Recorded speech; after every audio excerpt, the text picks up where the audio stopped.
Uma derrota que estava desenhada por todo o contexto dessa partida, a venda do mando e, claro, as escolhas, né, que vão sendo tomadas recentemente no futebol do Vasco. Enfim, é uma derrota que não tem nem muito que alongar aqui nessa apresentação. O Vasco ele é derrotado para o Palmeiras lá em Brasília pela sétima rodada do Campeonato Brasileiro.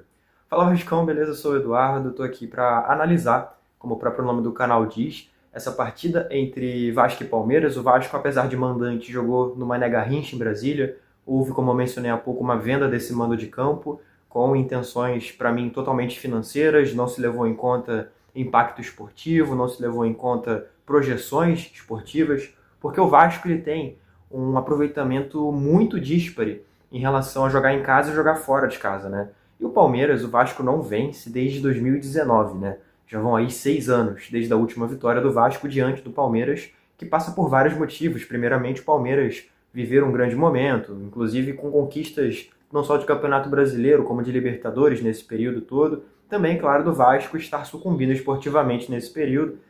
Foi rebaixado também nesse período, ficou 2 temporadas inteiras sem enfrentar o Palmeiras porque estava na Série B. E mesmo com tudo isso, né, assim, à vista clara da diretoria, acharam de bom tom vender esse mando de campo. São pontos que para mim foram entregues de bandeja, como por exemplo os pontos contra o Corinthians na segunda rodada do Brasileiro, por escolhas esportivas, porque o Vasco ele abre mão de ter qualquer fator que pudesse ajudar o clube no que seria uma partida para o time vencer, ou no mínimo tentar um empate, se fosse em São Januário, e transforma uma sequência que não deveria ser tão cansativa, tão desafiadora assim, numa sequência de 6 jogos seguidos fora de casa, inclusive força uma viagem tripla, né? O elenco viajou para Brasília nesse último sábado, fez a partida contra o Palmeiras, agora vai viajar para Venezuela para enfrentar o Puerto Cabello, e depois da Venezuela vai direto para a Bahia, ou seja, não retorna para o Rio de Janeiro nesses 3 jogos em sequência, só volta para o Rio de Janeiro na outra semana para fazer um rápido treino e aí sim partir de novo para fora de casa, contra o Lanús lá em Buenos Aires, né? Cara, é muita coisa para se pensar em cima disso tudo, mas principalmente como a diretoria abriu mão da competitividade nesse confronto, né?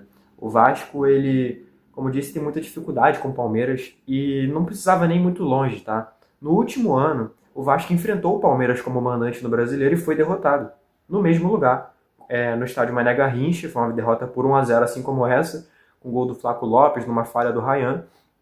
A diretoria do Pedrinho já estava no comando do clube naquele momento e chegou até a se defender de acusações, porque na época a torcida ficou igualmente chateada como ficou dessa vez. E na época a diretoria do Pedrinho alegou que era um mando de campo já vendido antes da chegada deles, né? No caso, vendido pela diretoria do então CEO Lúcio Barbosa. Ou seja, eles mesmos naquele momento entenderam que havia sido uma situação equivocada, tanto é que buscaram a defesa, né? E aí no ano seguinte eles vão e cometem o exato mesmo erro.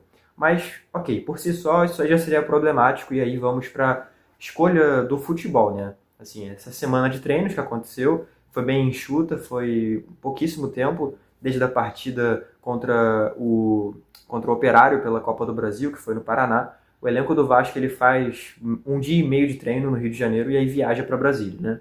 Nesse período ali de treino, algumas coisas parecem não ter ficado muito claras, porque parece que nesse período de treino havia dúvida se o Verratti e se o Coutinho deveriam ir para o jogo, beleza?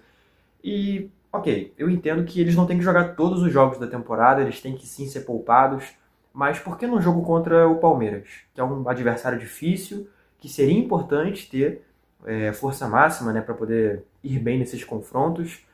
O Coutinho, por exemplo, fez uma grande partida contra o Palmeiras ano passado, nesse mesmo Mané Garrincha. A não ser que tenha acontecido algum desgaste físico, assim, de última hora, algum desgaste mental de última hora, alguma coisa assim muito grave, foi uma decisão errônea, na minha opinião. Inclusive porque o Verratti, se ele seria poupado para essa partida, ele deveria ter forçado o amarelo contra o Cruzeiro, porque ele está pendurado nesse momento. Próxima partida de Campeonato Brasileiro contra o Vitória, ele entra em campo pendurado. Ou seja, se ele sofreu o amarelo, ele vai ser de fato um desfalque para o Vasco na outra partida de Campeonato Brasileiro. São coisas a se levar em conta nisso tudo. São escolhas que eu não consigo entender muito bem, de onde surgem. Mas, assim, a escalação inicial do Felipe até que, claro, levando em conta as ausências do Coutinho e do Verratti, foi dentro do que eu esperaria, né? Apesar de não ter o Verratti, teve ali o Lloyd Augusto no começo do jogo, centralizando bastante e tal. Teve ali o Ryan também.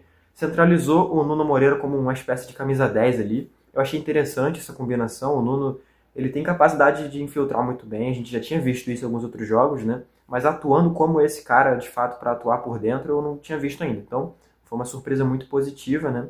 E também bacana comentar a partida, mais uma vez, do Paulo Henrique, que tem sido um destaque constante, assim. Cara, sempre um jogador muito regular, entregando coisas muito positivas para o Vasco nessa temporada, né? O João Vitor fez uma partida, não achei ruim nem boa. Agora, destacar negativamente o Matheus Carvalho, que foi muito abaixo do que se esperava, e eu falava tanto aqui de pedir chances para ele poder ter mais minutos e tal, e aí ele, quando tem esse tempo em campo, ele decepciona completamente, então fica esse lamento aqui, porque ele tem talento, né? Ele fez ótimas partidas pelo Vasco já, e com certeza é uma fase, né? Mas é o lamento porque não jogou bem, não entregou aquilo que o Vasco precisava. E também ficou lamento pela lesão do Lloyd Augusto e pela lesão também do Lucas Freitas, ambos substituídos ainda no primeiro tempo de jogo, né? O Lloyd, inclusive, fez uma boa partida, muito positivamente comentado, né, pela imprensa e até pela Analisa Vasco, né, na cobertura que é feita durante o jogo ali. Então, assim, decepcionante a lesão dele, porque talvez a primeira partida de fato boa do Lloyd pelo Vasco, eu comentava aqui direto. A corneta no Lloyd ela vinha acontecendo com razão, porque o desempenho não vinha, né? Que o melhor lance dele com a camisa do Vasco havia sido uma pedalada seguida de um cruzamento bloqueado contra o Cruzeiro. A melhor jogada até então tinha sido aquela, e nessa partida contra o Palmeiras ele trouxe outras muito importantes também. E é importante observar como, sem ter o Verratti, sem ter esse cara da referência, o ataque do Vasco ele fica muito mais móvel, mais versátil, sabe? O que, claro, para determinados tipos de adversários é extremamente positivo, né? É seguro dizer que contra o Palmeiras a gente viu um Vasco conseguindo atacar de diversas outras frentes, vamos botar assim, conseguindo ferir muito mais esse time do Palmeiras. Por um outro lado, perde totalmente a capacidade de jogo aéreo, enfim, de povoar a área do adversário. Isso faz totalmente a diferença e, inclusive, mostra que o Verratti, sim, ele gera algum tipo de dependência nesse elenco, isso é fato, mas sem ele não é uma vida morta, assim, né? O elenco ele consegue ter outras formas de chegar ao ataque, de conseguir ferir o adversário, né? Então, é aquilo que tanto se falava, né, cara? Não tem por que ter jogador cativo no time titular. O mesmo vale pro Coutinho. O Coutinho, obviamente, é inegável o talento que ele tem, tudo que ele entrega em campo pelo Vasco, mas, cara, não vai ser todo jogo para ele. Vão ser jogos em que o Coutinho vai ser menos um na marcação, por exemplo. E aí vai ter, por exemplo, a importância do Nuno Moreira ou do Garré centralizados, jogadores que conseguem recompor melhor e que, obviamente, não vão equiparar na qualidade do Coutinho. O Coutinho a gente sabe que é um extra classe, né? Mas que vão taticamente funcionar muito melhor. Então, são escolhas inteligentes. No geral, o Felipe não achei que fez substituições ruins nessa partida. Também não achei a estratégia em si ruim. Eu acho que bate na tecla do extracampo, né, cara? Você vendeu esse mando, você afastou o torcedor, e aí teve aquele incidente do segurança agredindo o torcedor e tal. Eu acho que a energia não estava muito boa. São fatores que condicionam o todo, claramente. Não é que o torcedor não estar animado vai fazer o time perder, mas influencia também, né? Aí é o ponto do fator casa, vamos botar assim, porque apesar de não ser São Januário, o Vasco ele era mandante para essa partida. Então, o torcedor com certeza faria a diferença e certamente o impacto de não ter a torcida ali da melhor forma possível também transparece de alguma forma dentro de campo, né? Mas, assim, recados neutros, no geral.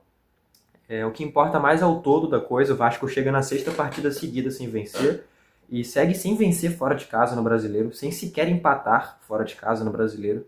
E isso é muito pouco, é muito grave. É um time extremamente dependente do fator casa para ganhar. E aí, mesmo dependente desse fator, a diretoria acha por bem vender os mandos, né? Então, a conta não bate, a matemática não fecha, né, no fim das contas. Mas, no fim das contas, é também tentar entender o momento de transição. Recentemente saiu um técnico, deve chegar um outro. Nesse momento de transição aí tem um interino e tudo mais. E por falar nesse interino, falas muito humildes na coletiva, o que tem sido exceção à regra, né? Porque parece que o pessoal da diretoria atual sente que está fazendo algum favor e tudo mais.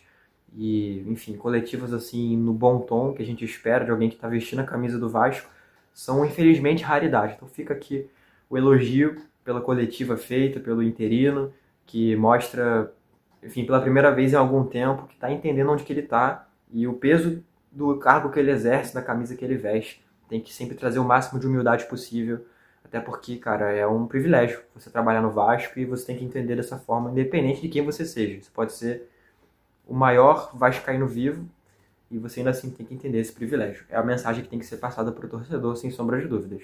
Agora a equipe vai ter alguns dias de preparo, agora em Brasília, né? Vão treinar no CT do Brasiliense, nessa próxima segunda-feira, até a partida contra o Puerto Cabello pela Sul-Americana. O time está em segundo colocado, né, no caso, no seu grupo, grupo G da Sul-Americana, uma virada de chave, um novo desafio. A gente fala melhor durante a semana, mas pouquíssimo de positivo a se tirar dessa partida contra o Palmeiras. Apenas talvez um sentido experimental de ver o time numa forma diferente de jogar e entender que a vida não é sem ideias, sem Verratti e sem Coutinho. Bom, fico por aqui. Obrigado a você que viu até o final. O de sempre. Se você gostou do vídeo, deixe sua curtida, sua inscrição. Tamo junto, valeu e até a próxima.